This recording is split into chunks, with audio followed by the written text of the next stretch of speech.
the Americans, but also for other members of the international community, the Europeans and others, when are they going to call for Gaddafi to leave? There has been calls for dialogue, and the main focus of that appears to be Gaddafi's son, Saif. We've had the Arab League calling for dialogue, the EU calling for dialogue. Why is Saif being the one heralded as being the one to take part in talks? Because for a lot of the protesters, he's just part of the same family which have been causing all the problems. Yes. Well, over the last few years, as you know, he's emerged as a sort of a reform figure for the Libyan regime and for Gaddafi. He has tried to, people have given him some credit for trying to introduce some human rights and other things. But I think his statement last night was pretty appalling.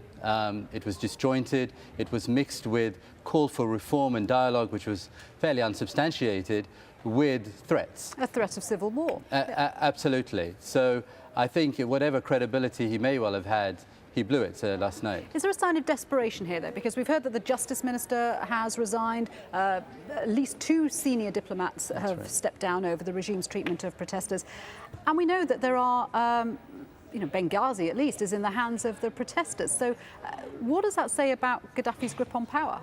I think they're panicking, actually. Not just Benghazi, but I think the eastern part of Libya is very much not in their hands anymore. We're hearing the protests even spreading to Tripoli. So I think there is an ever-decreasing circle of people around Gaddafi who he can probably trust. His sons, of course, are very much part of that effort. But I think overall the regime is panicking. And I would say in this case, Gaddafi and his regime become quite dangerous in the short term. Good to speak with you. More from you later. Salman Sheikh, thank you very much indeed for that. Okay, a lot more to come in the next 30 minutes, including a dire warning from Muammar Gaddafi's son. We will be fighting each other. Forget about the oil and gas. We will be in disarray. We will go into chaos.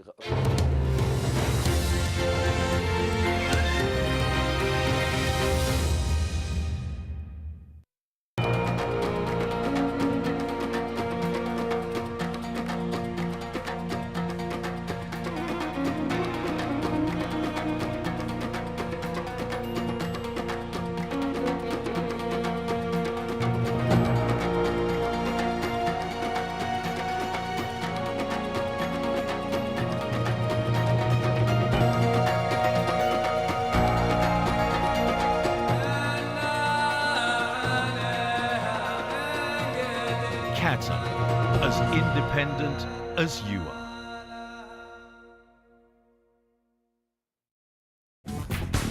On counting the cost, food, why does it cost so much and how many more millions are being priced out of the basics? We'll hear directly from the World Bank for its take on an ongoing crisis.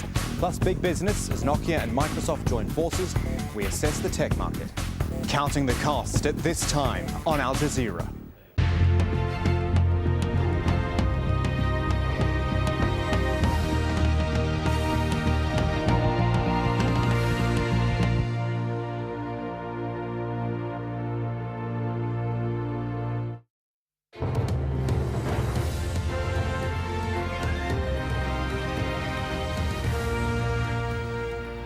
Welcome back. You're with Al Jazeera. I'm Shuli Ghosh. Let's have a look at some of the latest developments in Libya.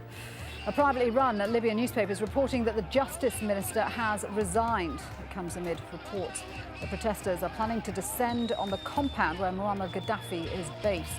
At least 61 people are reported to have died in the capital, Tripoli, on Monday. OK, let's get more on this. I'm joined by Tariq Youssef, a senior research fellow and dean at the Dubai School of Government. Good to have you with us. We've heard threats of civil war. We've had protesters shot dead by security forces. Now plans for a huge mass protest descending on Muammar Gaddafi's seat of power. Do you think the Gaddafi regime is panicking? I think not only is it panicking, I think it's on its way out. The statement made by Saif yesterday was, as your previous guest has indicated, completely deplorable and unacceptable, certainly coming from somebody who's been promoted not only by certain segments of the Libyan establishment, but especially by the Western world, as a reformist-minded future leader of Libya. This is not a regime that is prepared seriously to sit down and engage in a credible act of reforming the country, looking through a host of issues that have been ignored for 42 years. The trouble is, when a regime panics, it becomes extremely dangerous, as our guest was saying, and could herald a bigger onslaught on protesters than we've already seen. Is that your concern? It is my concern, especially because the regime in Libya is chaotic, it's opaque, it doesn't have a central hierarchical command structure. There are no political parties. The army is a non-professional entity. It is not clear at any moment in time who's calling the shots. This is not Egypt or Tunisia, where in fact the army had stepped in and helped ensure an orderly transition. This doesn't mean that the status quo is either acceptable. And that, in fact, is the dilemma at the moment. The regime has to step down. Gaddafi has to find a way out. And the Libyans need to develop a formula rather quickly to assure the outside world while addressing the demands of the Libyan people. OK, just stay with us for 1 second, because I want to throw in one of the comments of Muammar Gaddafi's son, Saif. Libya's vast oil reserves, a major contentious issue, of course, between the opposition and the ruling elite. And Saif says that any change in the management of oil reserves could cause more fighting. Listen to this.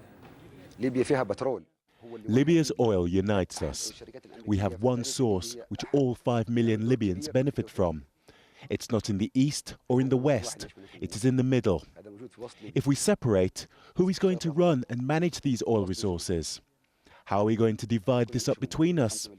Who is going to support our children, distribute food, provide hospitals and schools? Do you think we can split the country up? We may agree for a few months on how to divide it, but it will become a burning issue, the cause of fighting between all tribes, because the oil is in the middle and the south. That is desert, which is not inhabited. What do you make of Saif's comments there? Is that a pointed message to the West, help restore stability, or oil supplies could be at risk? Precisely. This is not a message that's going to resonate with Libyans. If anything, I would say in the last 42 years, the regime of Colonel Gaddafi has shown a profound ability to mismanage the country's oil resources, so much so that Libyans don't feel the oil is any longer serving their national interest. This is a message to the outside world designed essentially to force them to accept between chaos or stability. And I think that particular tactic was undermined by what happened in Tunisia and by what happened in Egypt. There is no longer an equation that the outside world should accept whereby an autocratic, dictatorial, non-democratic and repressive regime should be given the opportunity to manage vast resources simply because it provides stability and security. But what do you make of the international response, though? Do you think that they've been tough enough? Because, again, we're hearing the lines about condemnation of the protester deaths and calls for dialogue. Is that enough? Quite